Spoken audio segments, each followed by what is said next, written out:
Om Swastiastu, selamat pagi Bapak dosen penguji yang saya hormati. Perkenalkan saya Igde Yoga Mahendra dengan nomor induk mahasiswa 18156130112, Prodi D3 Akuntansi, jurusan Akuntansi Politeknik Negeri Bali. Pada kesempatan kali ini, saya akan mempresentasikan laporan praktik kerja lapangan pada LMATS Consulting. Sebelum mulai, presentasi kali ini akan dibagi menjadi 4 bagian, yaitu pendahuluan, gambaran umum, uraian kegiatan, dan penutup. Bagian pertama, pendahuluan, yang dimulai dengan latar belakang. Pandemi COVID-19 mengakibatkan banyak tempat usaha tutup dan sangat berpengaruh dalam meningkatnya jumlah pengangguran di Indonesia. Salah satu upaya yang dapat mengurangi pengangguran adalah dengan meningkatkan kualitas sumber daya manusia. Pembentukan sumber daya manusia yang handal dapat dimulai dari pendidikan formal maupun pendidikan non-formal. Politeknik Negeri Bali, sebagai institusi pendidikan vokasi, mendidik mahasiswanya agar tidak hanya unggul di ruang kelas atau teori, namun juga mempunyai keunggulan dalam praktik di lapangan. Dengan sistem pembelajaran yang diberikan lebih mengedepankan 60% praktik, membuat mahasiswa dapat mengaplikasikan ilmu yang diperoleh di bangku perkuliahan ke dalam lingkungan kerja yang sesungguhnya. Dengan adanya praktik kerja lapangan, merupakan salah satu upaya dalam menjawab permasalahan yang ada di lapangan melalui pengalaman. Karena kerap kali teori yang dipelajari tidak sesuai dan juga bertentangan dengan apa yang ada di lapangan. Berikutnya, tujuan praktik kerja lapangan. Yang pertama, memberikan kesempatan kepada mahasiswa dalam mengenal dan memahami gambaran situasi dunia kerja, sehingga kedepannya dapat dijadikan bekal sebelum memasuki dunia kerja yang sesungguhnya. Yang kedua, memberikan kesempatan kepada mahasiswa dalam mengaplikasikan, membandingkan ilmu yang diperoleh selama di bangku perkuliahan, dan mengetahui bagaimana realisasi kegiatan dalam perusahaan yang sebenarnya, khususnya pada LMATS Consulting. Yang ketiga, melatih kedisiplinan, kerja keras, rasa tanggung jawab terhadap suatu tugas yang dilaksanakan, serta mempersiapkan mental mahasiswa dalam berinteraksi di dalam dunia kerja nyata. Dan yang terakhir, menciptakan tenaga kerja yang handal dan profesional, yaitu tenaga kerja yang memiliki keahlian, keterampilan, serta kedisiplinan tinggi sesuai dengan tuntutan dunia kerja. Selanjutnya, kegunaan praktik kerja lapangan. Bagi mahasiswa, mendapatkan gambaran secara nyata mengenai situasi di dunia kerja sesuai dengan bidang yang digeluti. Selanjutnya, dapat mengaplikasikan, mengukur kemampuan terkait ilmu yang diperoleh selama di bangku perkuliahan pada dunia kerja, serta menilai kesiapan sebelum terjun di dunia kerja yang sesungguhnya. Yang ketiga, memotivasi mahasiswa untuk lebih memperdalam dan meningkatkan rasa percaya diri mahasiswa atas kemampuan dan keterampilan yang dimilikinya agar dapat bersaing di dunia kerja yang sesungguhnya. Dan yang terakhir, memberikan kesempatan bagi mahasiswa untuk dapat menyiapkan langkah-langkah yang diperlukan untuk menyesuaikan diri dengan lingkungan kerja yang sesungguhnya. Selanjutnya bagi perusahaan. Yang pertama, menjalin kerjasama dengan lembaga pendidikan, khususnya Politeknik Negeri Bali, sehingga perusahaan dapat mengetahui lebih awal sejauh mana kemampuan dan profesionalisme dari calon-calon tenaga kerja. Yang kedua, memperoleh bantuan baik dari segi tenaga kerja, waktu dan pikiran dalam pelaksanaan operasional perusahaan di bidangnya. Dan yang terakhir, hasil praktik ini dapat dijadikan bahan masukan bagi pimpinan, staf, dan pihak yang terkait dalam mewujudkan jasa konsultasi perpajakan agar menjadi penyedia jasa yang unggul. Dan yang terakhir bagi Politeknik Negeri Bali. Yang pertama, menjalin kerjasama antara Politeknik Negeri Bali dengan perusahaan-perusahaan yang menjadi tempat dilaksanakannya praktik kerja lapangan sebagai upaya untuk menunjukkan eksistensi Politeknik Negeri Bali selaku lembaga pendidikan yang mampu menciptakan tenaga kerja yang profesional dan siap kerja sesuai disiplin ilmu yang ditekuni. Yang kedua, sebagai bahan masukan dan pertimbangan mengetahui perkembangan dunia usaha yang dipakai sebagai dasar untuk lebih mengembangkan pendidikan di Politeknik Negeri Bali. Dan yang terakhir, sebagai sarana untuk memajukan keberadaan Politeknik Negeri Bali sebagai lembaga penghasil tenaga kerja yang handal dan profesional. Selanjutnya, bagian kedua, yaitu gambaran umum perusahaan. LMATS Consulting berdiri sejak tahun 2003 yang beralamat di Jalan Tukar Pancoran 2, Gang Lestari 2X, nomor 6 Denpasar. Pada awalnya, LMATS hanya menyediakan jasa perpajakan dan accounting service. LMATS Consulting lalu memperluas pelayanan dengan melayani jasa training tenaga kerja accounting dan perpajakan, jasa auditing, dan jasa penyelesaian sengketa perpajakan melalui pengadilan pajak. Hal ini dilakukan karena semakin meningkatnya kebutuhan klien. Lalu pada tahun 2015, LMATS Consulting membuka kantor baru untuk divisi teknis di Jalan Kenyeri nomor 65 Denpasar. Selain itu, pada tahun yang sama, LMATS Consulting juga membuka cabang di Jalan Batanghari 6A nomor 1B Panjer. Pada awal tahun 2016, Elmets Consulting yang dulunya milik perseorangan menjadi suatu badan usaha yaitu firma dan bernama FA Elmets Consulting.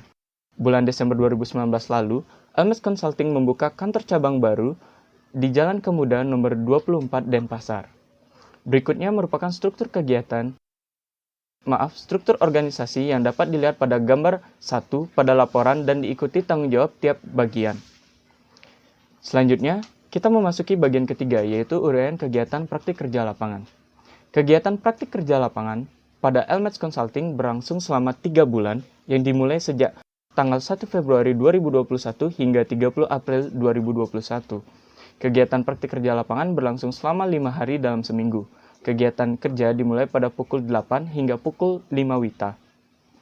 Pada Elmets Consulting, kami ditugaskan untuk membantu tim laporan keuangan dan beberapa pekerjaan pada tim pajak yang memerlukan bantuan dalam menyelesaikan pelaporan SPT tahunan klien. Beberapa pekerjaan yang kami bantu diantaranya yang pertama, menyusun laporan keuangan tahunan.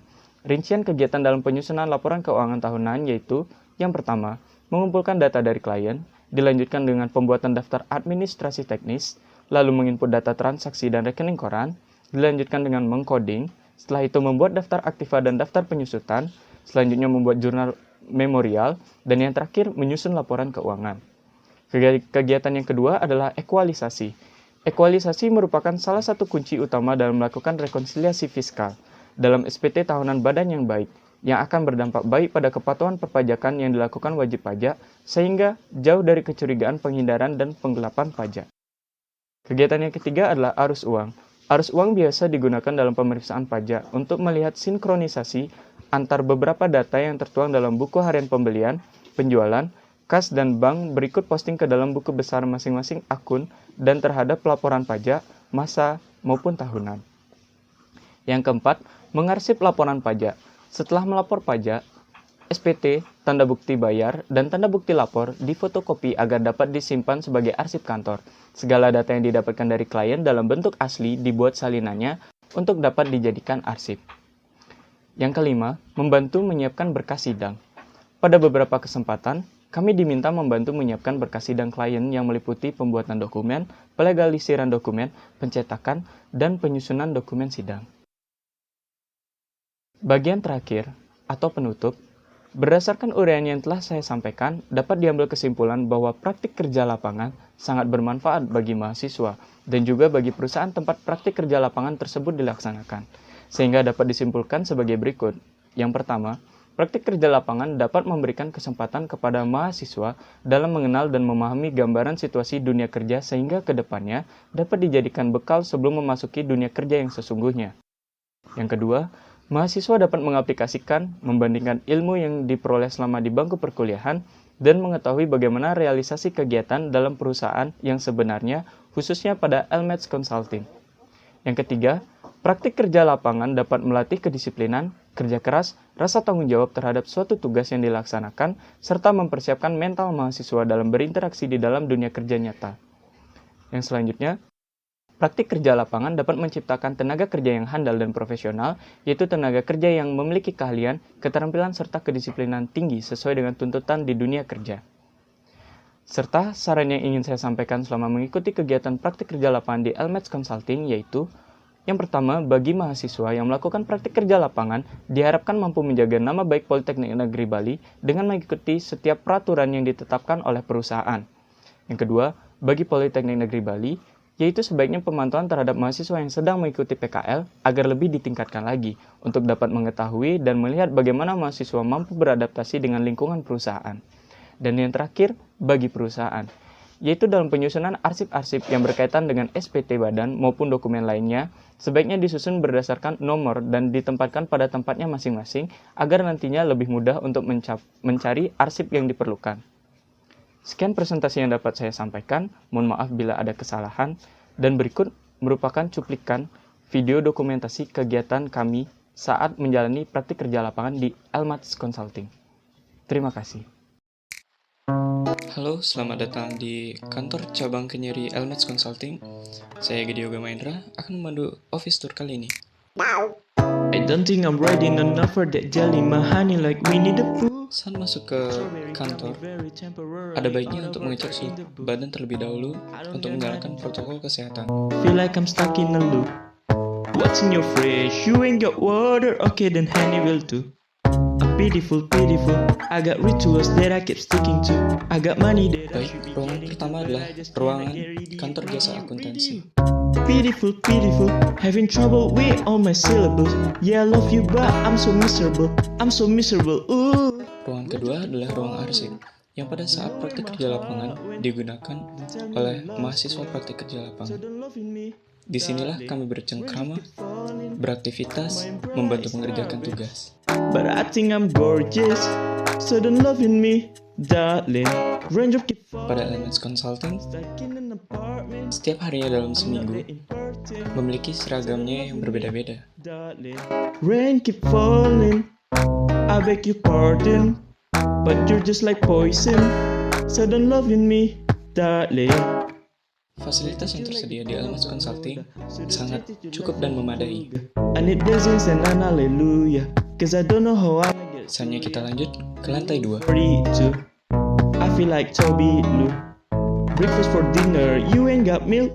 Okay, then honey will do. Berikut merupakan ruang direktur yang tidak dapat saya masuki. Dilanjutkan, ruangan divisi pajak. Read you, ooh. Dan lalu, ruangan divisi akuntansi. Like all my syllable, wish I could just Di sini juga terdapat dapur, sick of you. And the raindrop dan bagian terakhir adalah balkon. where my heart went. Di sini kita dapat istirahat dan menikmati pemandangan. Raindrop keep falling. Berikut merupakan beberapa memori yang saya abadikan saat sedang praktik kerja lapangan. Sudden love in me, darling. Raindrop keep falling. Stuck in an apartment. I'm not that important. Sudden love in me, darling. Rain keep falling. I beg your pardon, but you're just like poison. Sudden love in me, darling. La la la la la la la la la la la la la la. La la la la la la la la la la la la la la. Wow, you know, I'm so tired. I'm very tired. Thank you. Terima kasih untuk office tour kali ini. Sampai jumpa di lain kesempatan.